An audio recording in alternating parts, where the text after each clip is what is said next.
Iglesia, Dios les bendiga. Un placer estar con ustedes en esta tarde. Y como bien presentó el pastor Raudel, empezó muy bien, que no esté impresionado por hombres que Dios usa, y luego me puso nervioso con todo lo que mencionó. Pero damos gracias al Señor por la oportunidad de habernos conocido, coincidir hace algunos años atrás, ya son 3 años. Y déjeme decirle algo. En esos pasados 3 años, particularmente en aquella interacción que tuvimos en un momento dado en Set Network, hablando, planificando sobre desarrollar hombres para el ministerio y plantadores de iglesia, he tenido la oportunidad de conocer aspectos del pastor Raudel y ayer pasamos un buen tiempo. Y hay algo que me llama la atención de su pastor. Él es muy valiente. He visto que es un hombre muy valiente, porque invitar a un puertorriqueño a predicar un domingo y poner en riesgo este púlpito, de verdad que hay que ser valiente. Así que gracias por la invitación, gracias al pastor Juan, pastor Roger, la hospitalidad de toda la iglesia por tenerme aquí. Soy de Puerto Rico, soy caribeño, lógicamente, así que de antemano le anticipo, si usted escucha una palabra que no cae bien, o es conflictiva en su país de origen, perdóneme de antemano. Mi audiencia todos los domingos son puertorriqueños y lógicamente le hablo a puertorriqueños. Yo estoy convencido que nosotros estamos en el Caribe porque en el momento que el Señor y Dios creó los cielos y la tierra, dijo: ¿dónde pongo estos caribeños, estos puertorriqueños? Miró a Norteamérica y dijo: aquí no, Suramérica no, Europa no, vamos a ponerlo en el mismo Caribe y que le pasen huracanes todos los años consistentemente. Es la única manera de controlarnos a nosotros, pero un gozo de poder estar con ustedes. Y permítame presentar mi familia: Neisha, mi esposa, Ana, y la van a ver en una foto, Victoria Sofía, que tiene 12 años, es aquella que está ahí a la derecha, y la pequeña a la izquierda, Ana Catalina, que tiene 9 años. Ese es mi primer llamado y más importante llamado. Y el Señor a este puertorriqueño loco lo llamó a predicar su palabra, y plantamos una iglesia hace 9 años ya en Vega Baja, Puerto Rico. Eso en el norte de la isla de Puerto Rico, y allí seguimos pastoreando por la gracia del Señor. Actualmente la iglesia se está reuniendo, ahora mismo deben estar comenzando. Si le hacen caso a su pastor y no fallan con el tiempo, deben estar empezando el primer cántico ahora mismo. Así que, pero como usted no vino a escuchar de mí ni a escuchar acerca de mí, vinimos a escuchar la palabra del Señor. Le voy a invitar que usted me acompañe a su palabra en Mateo 25.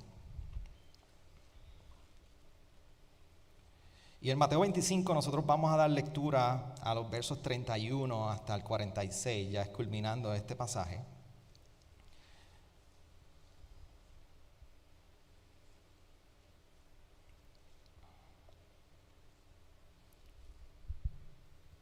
Y dice así la palabra del Señor: pero cuando el Hijo del Hombre venga en su gloria y todos los ángeles con él, entonces él se sentará en el trono de su gloria. Y serán reunidas delante de él todas las naciones, y separará a uno de otros, como el pastor separa las ovejas de los cabritos. Y pondrá las ovejas a su derecha y los cabritos a la izquierda. Entonces el rey dirá a los de su derecha: vengan, benditos de mi Padre, hereden el reino preparado para ustedes desde la fundación del mundo. Porque tuve hambre y ustedes me dieron de comer. Tuve sed y me dieron de beber. Fui extranjero y me recibieron. Estaba desnudo y me vistieron. Enfermo y me visitaron. En la cárcel y vinieron a mí. Entonces los justos les responderán diciendo: Señor, ¿cuándo te vimos hambriento y te dimos de comer, o sediento y te dimos de beber? ¿Y cuándo te vimos como extranjero y te recibimos, o desnudo y te vestimos? ¿Cuándo te vimos enfermo o en la cárcel y vinimos a ti? El rey le responderá: en verdad les digo que en cuanto lo hicieron a uno de estos hermanos míos, aún a los más pequeños, a mí lo hicieron. Entonces dirá también a los de su izquierda: apártense de mí, malditos, al fuego eterno, que ha sido preparado para el diablo y sus ángeles. Porque tuve hambre y ustedes no me dieron de comer. Tuve sed y no me dieron de beber. Fui extranjero y no me recibieron. Estaba desnudo y no me vistieron. Enfermo y en la cárcel y no me visitaron.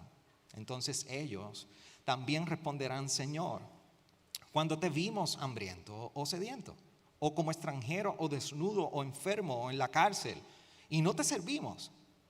El Señor, Él entonces les responderá: en verdad les digo que en cuanto a ustedes no lo hicieron a uno de los más pequeños de estos, tampoco a mí lo hicieron.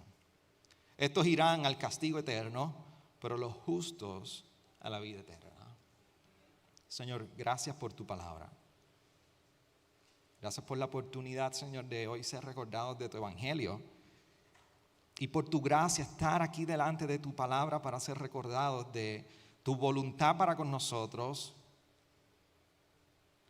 para que tú confrontes nuestro pecado, para que tú nos afirmes también y nos animes en fe, Señor. Señor, ayúdanos a ser hallados como discípulos tuyos, fieles en este mundo quebrantado. Yo te ruego que podamos vivir como sal y luz, testificando de este evangelio que tú has traído por medio de Jesús a nuestra vida. Habla a nuestros corazones, Señor, en este tiempo. Amén. Amén. Usted se estará preguntando: el pastor Raudel invitó a este puertorriqueño a mandar a infierno a todo el mundo aquí hoy. Y en cierta manera, el infierno y el castigo eterno es parte del tema que nosotros podemos ver aquí. Pero yo llevo 16 años en el ministerio pastoral por la gracia del Señor. Y empecé con mi pelo muy negro, se tornó gris y ya no me queda casi pelo. Lo único que me sostiene estas pequeñas greñas que decimos en Puerto Rico son mis 2 hijas que me dicen: por favor, papi, no te pases la máquina. Pero eso no está muy lejos. Pero en este tiempo, algo que distingue el ministerio pastoral es que adicional a nosotros estar exponiendo la palabra y compartiendo en estudios bíblicos semana tras semana, los funerales son parte del ministerio pastoral. Y yo les tengo que ser bien honestos a ustedes. De todo el rango del ministerio pastoral, los sepelios y los funerales son una de las áreas más difíciles para mí de poder ejecutar como pastor. De por sí, en la naturaleza del momento, son momentos difíciles. Y en 16 años he visto prácticamente de todo en los funerales. Pero hay algo que provoca en mí el momento de estar en un velorio, en un sepelio, consistentemente, cada vez que estoy en una situación como ella. Y es que la vida me pasa por delante en reflexión y consistentemente me encuentro pensando: saber cómo estás invirtiendo tus días, cómo tú estás viviendo. La vida es muy corta. Y estas preguntas de qué haces con tu vida, cómo estás viviendo en anticipación la eternidad que se te ha sido garantizada en los méritos de Jesús. Y es que realmente la muerte y el final de esta vida en este lado del sol viene a ser una resolución de cómo hemos vivido.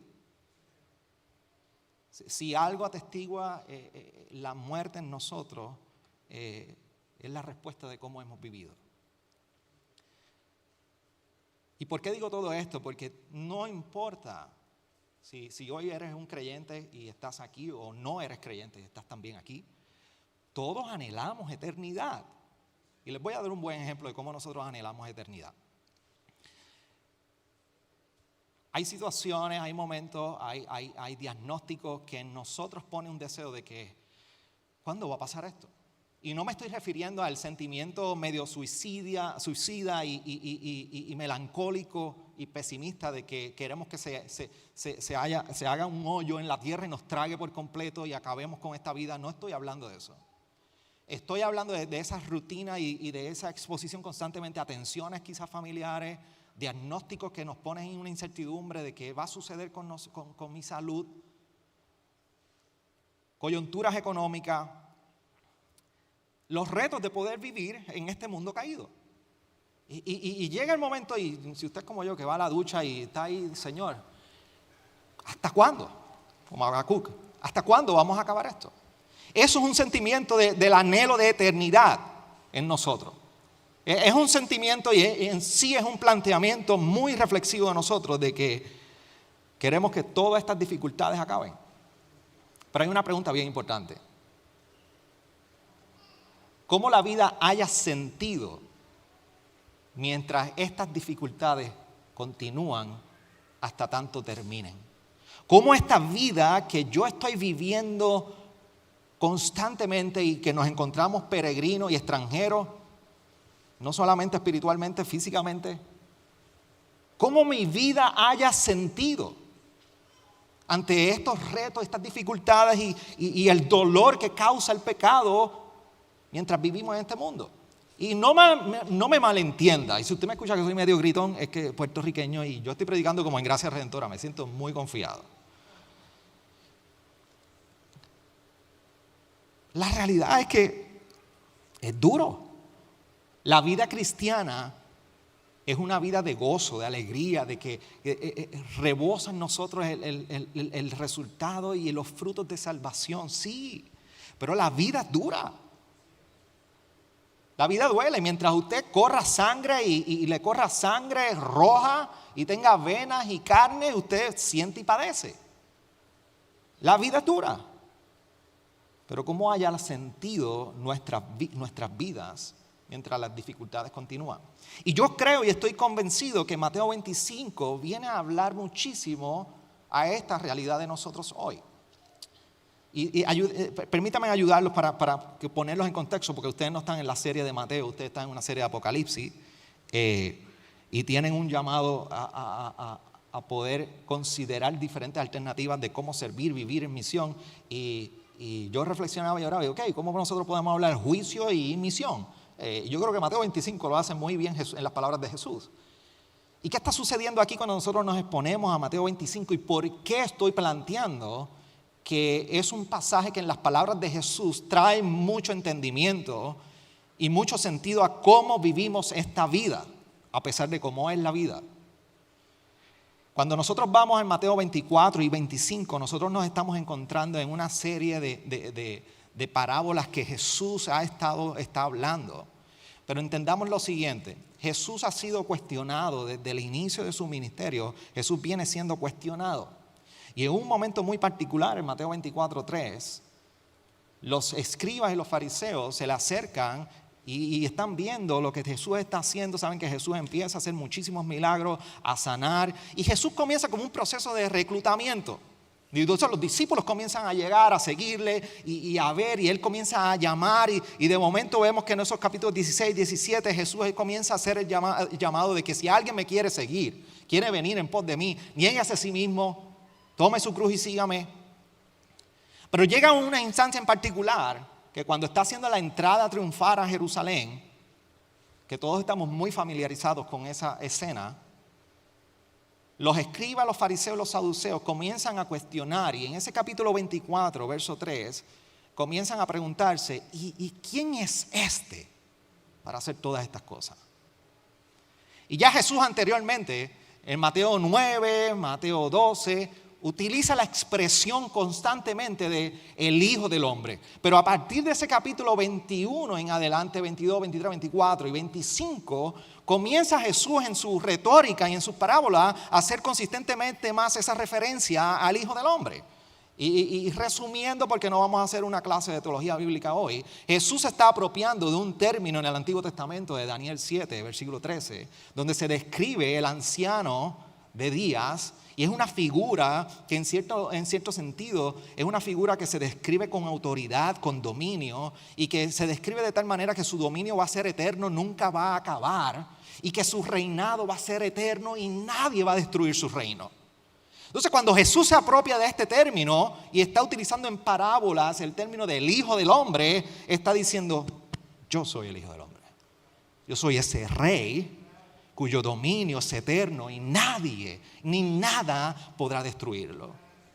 Y por eso Jesús comienza un proceso de parábolas. Y en los capítulos 24 y final y 25, los escribas, los fariseos, los saduceos comienzan a poner a prueba a Jesús tirando unas preguntas capciosas.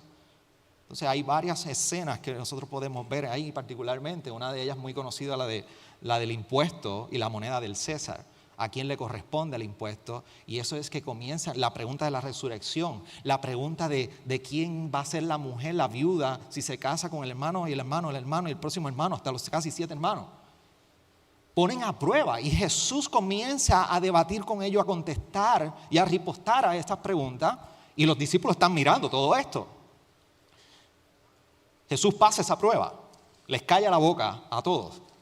¿Y qué es lo que está sucediendo? Que los discípulos están viendo todo esto y en cierto sentido, inherente a lo que Jesús está describiendo y contestando a los escribas, fariseos y saduceos, Jesús le está comunicando a los discípulos y le está enseñando cómo ustedes se relacionan con este mundo. Pero luego dice que se lleva a los discípulos. Por eso cuando usted va a Mateo 24, mire cómo dice en Mateo 24:3, y tengo que corregir que la pregunta de con qué autoridad hace estas cosas no está en Mateo 24, en Mateo 21, versículo 23. En Mateo 24, verso 3, dice, estando Jesús sentado en el monte de los olivos, se acercaron a él los discípulos en privado y le preguntaron, dinos, ¿cuándo sucederá esto y cuál será la señal de tu venida y de la consumación de este siglo? ¿Y por qué esto es importante, Xavier? Porque las palabras que nosotros leímos en el inicio de Mateo 25 son palabras que Jesús le está hablando ya no a los fariseos, saduceos y escribas. Le está hablando a sus discípulos. Entonces ahora Jesús se lleva a los discípulos al monte de los olivos, que es al este de Jerusalén, y allá está viendo el templo del cual él acaba de describir en Mateo 24, que no va a quedar ni una piedra sobre él, lo que está hablando, yo soy el templo ahora. Y se lleva a los discípulos al monte de los olivos y allí comienza a enseñarles diferentes parábolas. Y una de las que antecede este pasaje es la de los talentos y la de las vírgenes con las lámparas. Y empieza a describir, así será, así es el reino y así será la venida del Hijo del Hombre. Jesús comienza a hablar, así se ve el reino y así se ve mi venida. Y eso viene a ser recurrente y recurrente. Y Jesús comienza a hablarle a los discípulos de lo alerta que deben vivir ellos. Ahora viene de contestarle la pregunta a ellos, ¿cómo se ve la vida del discípulo relacionándose con este mundo? Pero ahora viene a contestar la pregunta de cómo deben vivir con sentido mientras Él regresa. Por eso Mateo 25, en cierta manera, y esta analogía que utiliza o parábola de ovejas y cabritos, lo que viene es prácticamente a eliminar la hipocresía. Es una prueba de hipocresía. ¿Y cómo? Yo te voy a explicar. Pero si algo nos enseña Mateo 25, es que nos enseña a cómo la vida que vivimos ahora hace sentido. En cierta manera, Jesús pone la eternidad delante de los discípulos y pone la respuesta de los discípulos delante de esa eternidad. Y lo que está provocando para nosotros y para los discípulos es cómo estoy viviendo, cómo he vivido y cómo tengo que vivir. Pero entendamos primero varias cosas. Y vamos a lo que está sucediendo aquí en la parábola de las ovejas y cabritos. ¿Qué describe la parábola? Sencillo. 3 cosas que usted necesita saber, que podemos identificar de aquí. Nos describe primero que hay un hijo del hombre, es un rey, que tiene un trono y va a juzgar las naciones. Eso es lo primero. Un rey que tiene un trono y va a juzgar. Lo segundo, que habrá una división entre ovejas y cabritos. Describe las naciones entre ovejas y cabritos. Eso tiene una razón de ser. Y el tercero es que ese rey va a emitir un juicio. Las ovejas van a la vida eterna y los cabritos van al castigo eterno. That's it. busque, haga la exégesis, busque en el griego, no hay más nada. Eso es lo que está describiendo Jesús ahí. Ahora, ¿qué representa esta parábola? Recuérdese que algo que Jesús recurre muchísimo a enseñanzas en parábolas que en cierta manera tienen una enseñanza y encierran un significado. Y el contraste que está haciendo Jesús, primeramente que nada, Jesús viene de estar corrigiendo a los fariseos y los saduceos. ¿Se acuerdan que eso lo mencioné? Que en capítulos anteriores viene a confrontarlos y luego que los confronta viene y comienzan los ayes contra los fariseos y los saduceos, viene a corregir las enseñanzas de ellos. Esta no es la excepción. Recuerden que Israel está acostumbrado desde el Antiguo Testamento a escuchar: somos el pueblo de Dios, somos el pueblo de Dios. Desde Éxodo 17 y 18 Dios mismo le está recordando a ellos: yo los he escogido a ustedes, pero no es porque son los más lindos ni son los mejores, simplemente en mi gracia, en mi amor los decidí escoger para que ustedes se distingan como mi pueblo y den testimonio a las demás naciones. Así que Israel está acostumbrado a escuchar que las ovejas, el rebaño de Dios y Dios como pastor son ellos. Pero ahora viene Jesús a romper por completo este paradigma a todos los que están escuchando, porque le está diciendo: hey, yo voy a reunir todas las naciones, pero ahora no solamente Israel son las ovejas. Es que entre todas estas naciones voy a separar y van a haber ovejas y cabritos. Y el concepto, particularmente los profetas del Antiguo Testamento, de cabritos y ovejas, era cabritos los gentiles y ovejas Israel. Pero ahora no. Ahora Jesús está hablando particularmente a todas las naciones del recibimiento entre las naciones de este rey. Esa es la evidencia del recibimiento de Cristo. Pero ¿qué enseña la parábola? Así que en cierta manera lo que representa la parábola es prácticamente toda una antítesis a lo que los fariseos y escribas estaban enseñando. Pero ahora mismo no solamente esto, sino que hay una enseñanza a los discípulos que Jesús está compartiendo. 3 cosas que está enseñando la parábola. Primero, el regreso del rey. Como le mencioné ahorita, Jesús se apropia del término del Antiguo Testamento de Daniel 7, del Hijo del Hombre. Pero esa figura del Hijo del Hombre se representa como un rey ejerciendo su autoridad en el reino. Así que lo primero que está recordando Jesús es que hay un regreso del rey a sus discípulos. ¿Recuerdan la pregunta en Mateo 24? De los discípulos: ¿cómo se va a ver? Dinos cómo se va a ver el cumplimiento de todo esto. Jesús le está diciendo: el rey va a regresar. Lo segundo es que va a haber una división decisiva, del verso 34 al 40. Jesús describe que hubo una respuesta a las necesidades del rey. Había unas expectativas del rey de recibir respuesta. Había unas necesidades que él había compartido. Por eso menciona en 2 instancias prácticamente: cuanto lo hicieron a uno de mis hermanos, a mí lo hicieron. Así que el rey está compartiendo una expectativa de respuesta ante sus necesidades. Estuvo enfermo, fuiste a ver.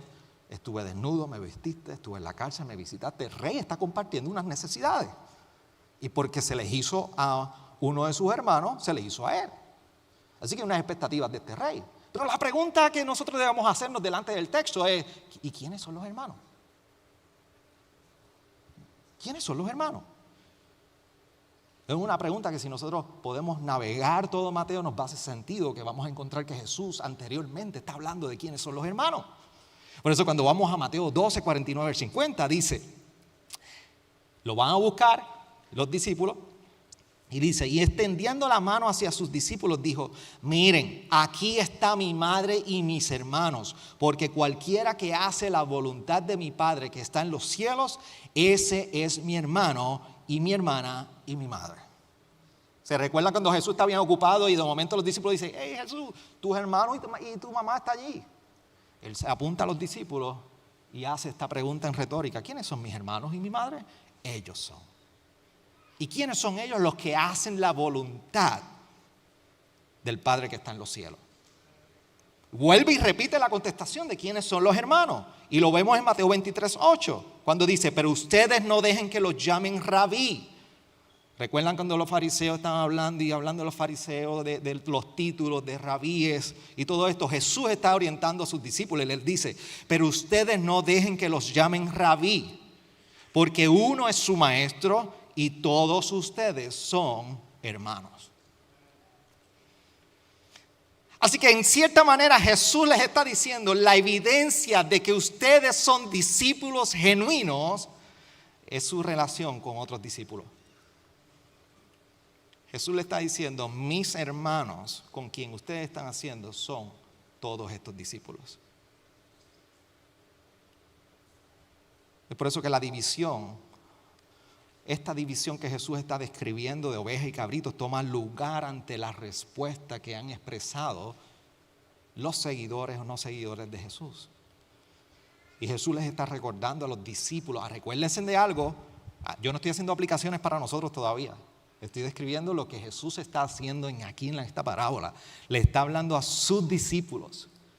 Así que pónganse en el lugar de los discípulos escuchando esta parábola y escuchando a Jesús hablar. ¿Qué le está queriendo decir Jesús? Jesús le está hablando a ellos mismos. Ustedes son genuinos y los frutos de ustedes se van a ver por cómo se relacionan entre ustedes. Y le está diciendo a sus discípulos, va a haber un juicio que los frutos de cómo se ven ejercidos por los discípulos va a describir, no determina, describir si son ovejas o son cabritos. Sabemos muy bien que la fe y la salvación no es por obra. La salvación es por fe. Pero Santiago nos describe muy bien, y me estoy adelantando un poco, pero Santiago nos describe muy bien que la evidencia de esa fe son esas obras. Así que para conectar un poco, Jesús está haciendo algo muy similar aquí. El veredicto final va a ser simplemente un reflejo de cómo ustedes han vivido.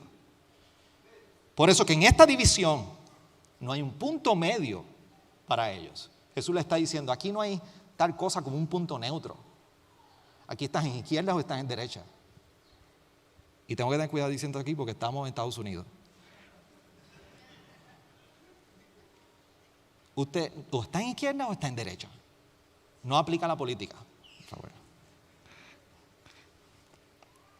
Así que Jesús está enseñando en esta parábola que regresa un rey, que hay una división decisiva y tiene que ver mucho cómo están interactuando ellos como discípulos genuinos ante las necesidades. Y tercero, que hay una realidad eterna.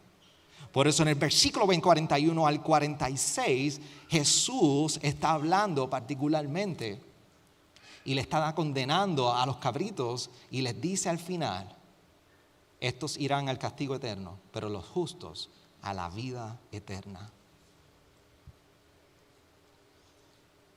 En los 80 y finales de 70, y como soy caribeño, la salsa pegó muchísimo con un tema de Willy Colón y Héctor Lavoe. Y lo estoy diciendo no porque sea fanático de ellos, pero había un cántico que era todo tiene su final. No sé si lo han escuchado.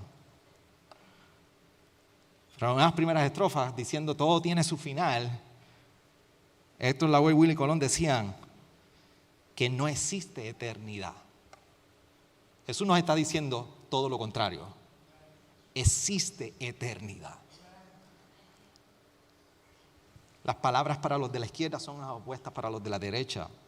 Y hay una sentencia de fuego eterno. Y lo que está describiendo Jesús es que la acción de los seguidores de Jesús son la muestra del estatus en el cual se encuentran con relación al rey y su reino. Esto, en muchísimos puntos que podríamos describir, esto es lo que está describiendo y enseñando en la parábola Jesús. Ahora, ¿dónde quedamos tú y yo ante esta realidad? ¿Cómo nos relacionamos con esto que Jesús está hablando? Varias cosas que yo quiero compartirle a ustedes antes de cualquier aplicación. Primero, de las palabras de Jesús, yo creo que nos lleva a nosotros a poder apreciar hoy en este texto el regalo de la salvación. El juicio es una muestra de la gloria de su misericordia para aquellos que han sido escogidos. Cuando nosotros nos acercamos a la doctrina de la eternidad, nosotros podemos estar... Hay una postura teológica, se llama el aniquilacionismo, que lo que define en cierta manera, y lo comparto aquí porque entonces el pastor Raudel luego le va a dar un estudio con más detalles sobre eso. Pero lo que establece esa postura es que no hay un castigo eterno. O sea,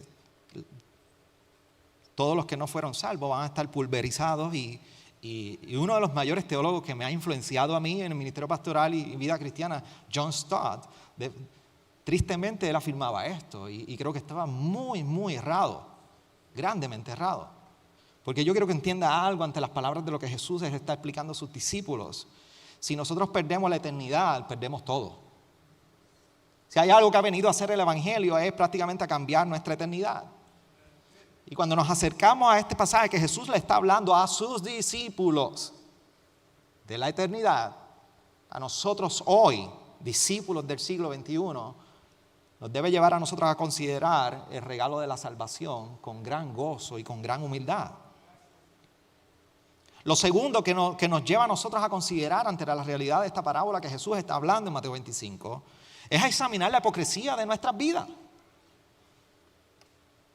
Y cuando digo la hipocresía de nuestras vidas, que lo mencioné ahorita en el inicio, y le quedé pendiente poder describir por qué nos ayuda a examinar la hipocresía en nuestras vidas, es porque nos lleva a cuestionar y a preguntar qué estoy profesando versus lo que estoy viviendo. ¿Está consono, es consistente lo que yo expreso versus lo que yo vivo? ¿Lo que hablo, pienso, medito y cada paso que doy en mi vida es consistente?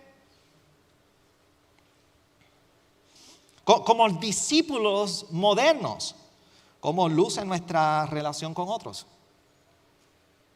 Yo recuerdo cuando mi hija menor, Ana, que ustedes vieron en la foto, y ya me queda poco tiempo porque está llegando a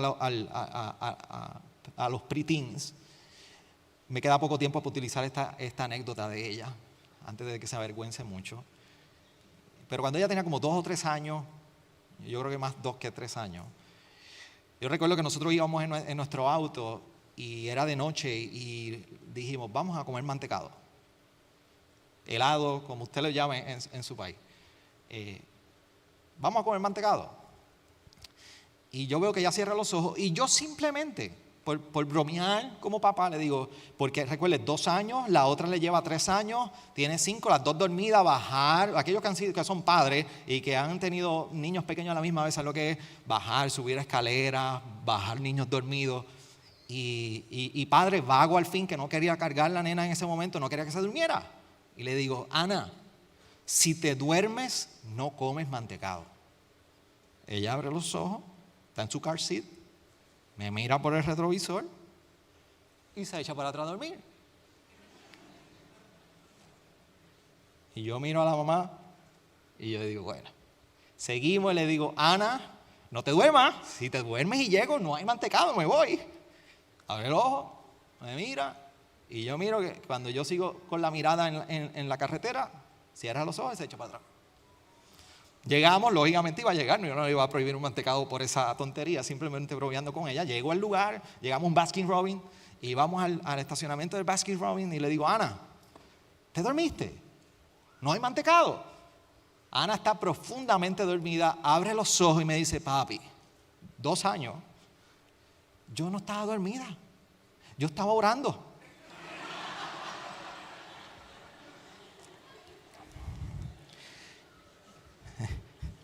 Yo miro a mi esposa, Neisha, y nos echamos a reír. Yo digo, la estamos discipulando en la oración, pero el pecado siempre sale. Es muy audaz, muy audaz. ¿Y por qué yo le comparto esto? Porque no hay tal cosa como un discípulo genuino que duerme y no está ocupado en la hora. La vida cristiana no es tal cosa como duermo, espero. Y abro los ojos en el cielo. Nos vemos ocupados por la salvación que se nos ha dado. La vida cristiana no es como Disney, esperando como Blancanieves, dormidos ahí envenenados por el pecado y esperando que un príncipe, un rey nos bese, venga y nos levante y vamos y seguimos. Jesús está confrontando en cierta manera a sus discípulos, les está enseñando que lo que viven, lo que profesan, deben vivirlo. Entonces nos lleva a preguntar a nosotros cómo conocemos la Biblia, pero somos en nuestro carácter, cómo somos prontos a la amabilidad, cómo somos prontos al cuidado de otros, cómo respondemos a la necesidad de otros, cómo se ve la vida del discípulo hacia otros. Y la realidad, mis hermanos, porque me sucede a mí, somos muy prontos para esperar cuidado, pero no para darlo. Hace un par de años atrás yo estuve recluido con una condición intestinal y yo pensaba, mis hermanos, que yo era compasivo como pastor y cuidaba. Y cuando estuve en aquel hospital por más de 6 días, me di cuenta lo importante y aunque sencillo que sea, pero vital que es una visita de un hermano en la fe por aquellas puertas y simplemente orar por uno.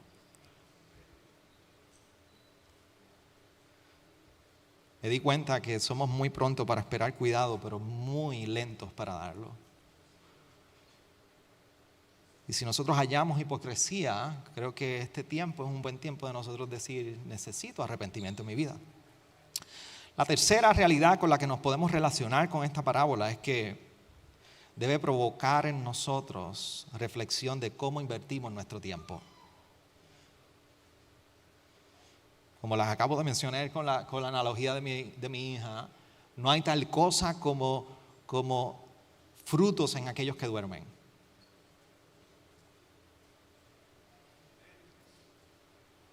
Y no estoy hablando, no me confunda, no estoy haciendo una teología en contra del descanso y el reposo.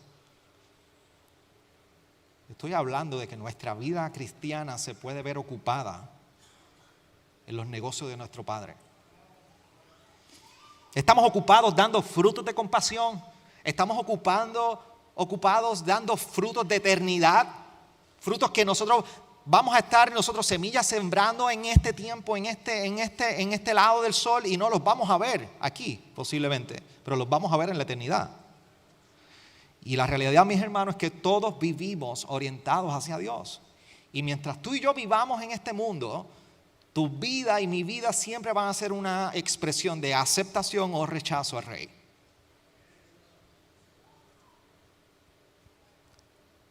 Aún el ateo más empedernido, su vida es una expresión de respuesta al Rey.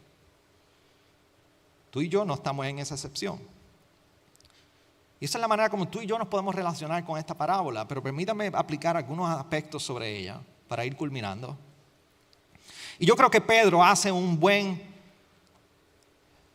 definitivamente Pedro nos ayuda a entender muchísimo esto, porque Pedro hace referencia al día del Señor, muy similar a lo que Jesús está hablando. En 2 de Pedro capítulo 3, versos 10 al 15, quiero leerlo para ir terminando. Dice de la siguiente manera: pero el día del Señor vendrá como ladrón, en el cual los cielos pasarán con gran estruendo, y los elementos serán destruidos con fuego intenso, y la tierra y las obras que hay en ella serán quemadas. Puesto que todas estas cosas han de ser destruidas de esta manera, ¿qué clase de personas no deben ser ustedes en santa conducta y en piedad?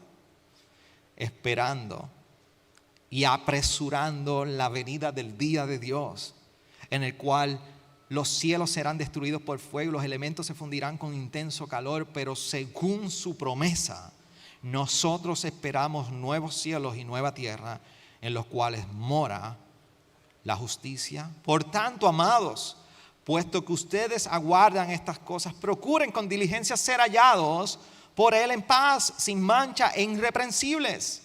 Consideren la paciencia de nuestro Señor como salvación, tal como les escribió también nuestro amado hermano Pablo, según la sabiduría que le fue dada.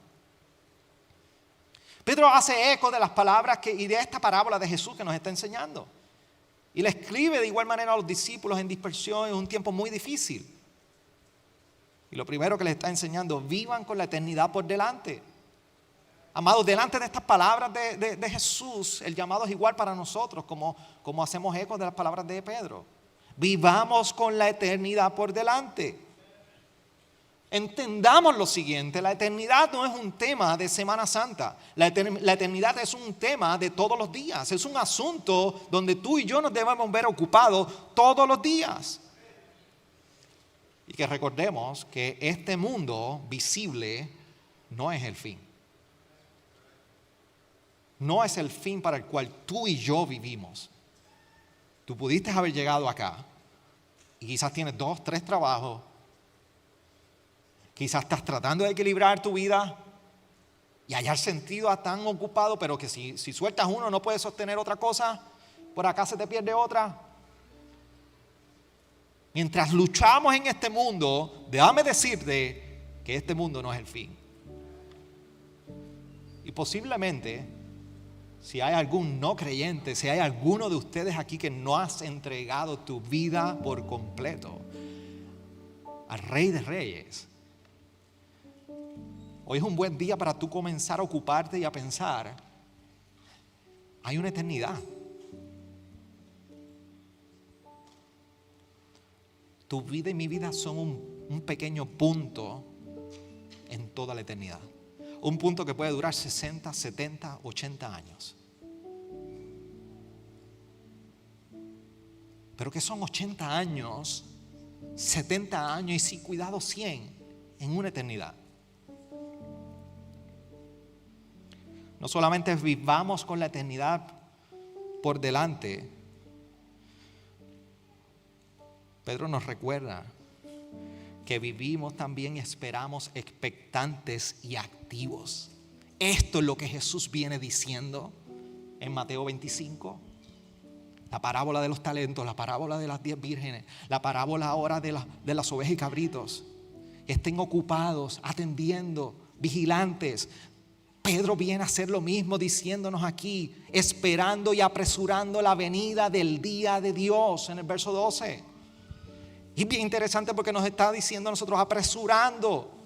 Eso en su griego significa pseudo, lo que significa es apresurando la venida, esperando entusiasmadamente, eagerly en inglés. El creyente se ve esperando con entusiasmo y desespero la venida del Señor. Nosotros somos latinos y si hay algo que nos distingue a nosotros es tener gente en nuestros hogares, en nuestras casas, compartir y la comida. Usted nunca ha visto un grupo de hispanos que no quiera comer. Amén, hermana.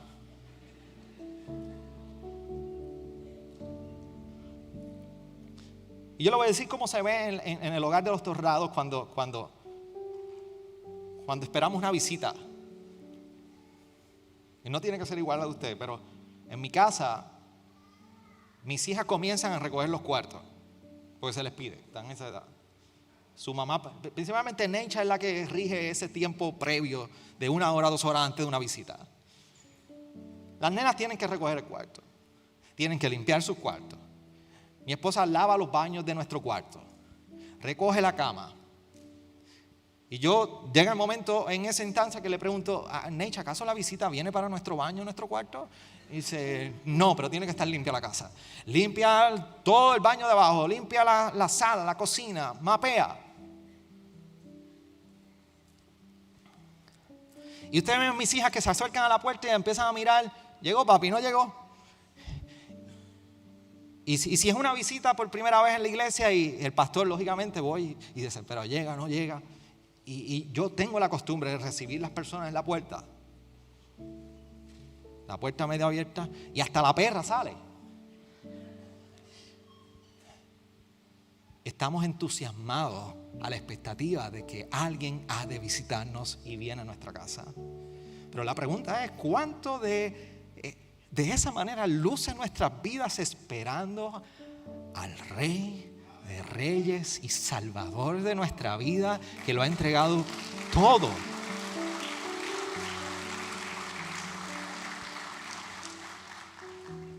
espiritualmente, amados, como discípulos, nuestras vidas se deben ver con escobas, con mapos, con paños, esperando, viene el rey. Salimos en esta mesa, miramos allá y decimos, viene el rey, ¿dónde estoy sirviendo? Compassion, foster care, ¿dónde voy a estar haciendo alcance? ¿Dónde voy a estar ocupado? Porque estoy anticipando que mi rey regresa.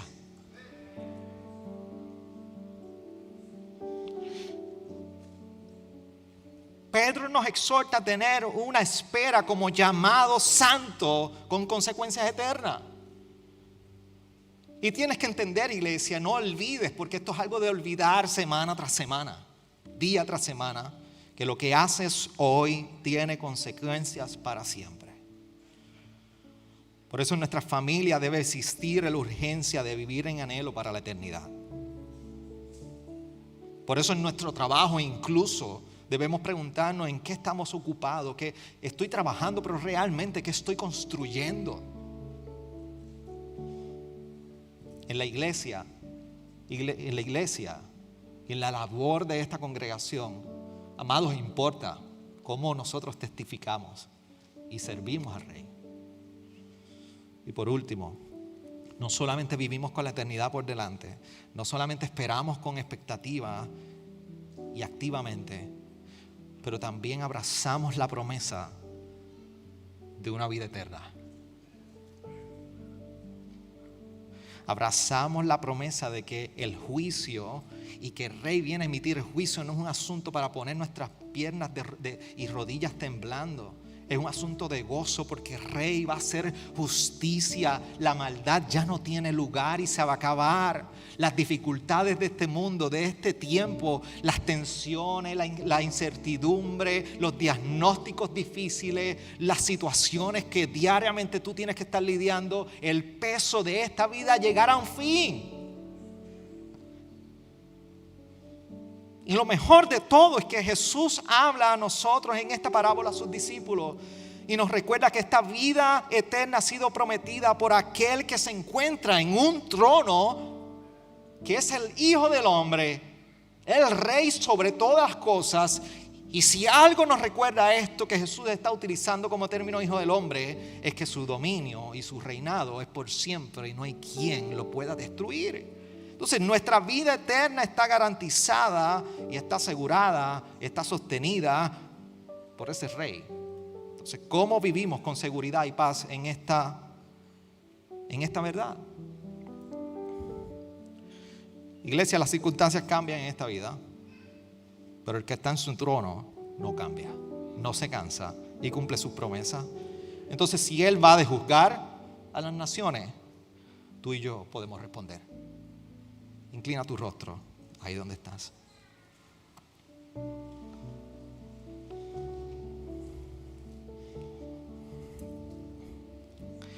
Y toma unos segundos para meditar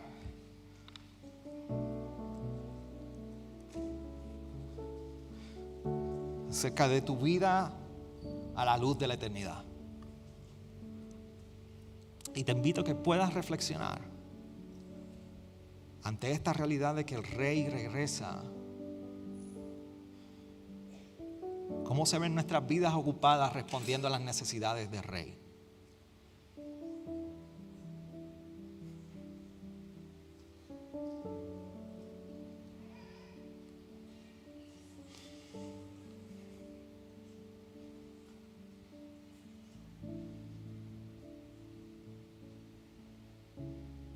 Señor, venimos delante de ti, hemos estado, Señor, escuchando tu palabra. Tu palabra ha sido proclamada. Señor, qué hermosa realidad y promesa de salvación tú has dado en los méritos de Jesús. Hoy, así como a tus discípulos en Mateo 25, hemos sido recordados de que nuestra manera de invertir nuestro tiempo y cómo estamos ocupados en este tiempo de este lado del sol sí importa. Como discípulos genuinos, tú nos has llamado a servir, a responder y activamente a esperar en ti, pero de una manera ocupada en tus asuntos. Yo te ruego por tu iglesia que al escuchar tu palabra, Señor, tú traigas convencimiento para salvación primeramente. Si hay alguno aquí que no ha reconocido a Jesús como su Rey, que pueda tener hoy una conciencia plena de la eternidad y de su necesidad de rendir por completo sus días a ti, porque tú eres quien único puedes dar salvación eterna. Señor, ciertamente tú no has garantizado que nuestros problemas van a dejar de existir de un día para otro. Pero hay algo hermoso que tu presencia garantiza con nosotros, que tú estás con nosotros todos los días hasta el fin del mundo. A tu iglesia te ruego, Señor, que tú continúes formando esta congregación como testigos tuyos, que salgan animados en este tiempo a comprometerse con las diferentes maneras en que esta iglesia quiere servir, alcanzar y compartir el evangelio en esta comunidad y a través de diferentes organizaciones. Que los consuma y que este deseo, Señor, vaya más allá incluso de las diferentes oportunidades que puedan identificar aquí.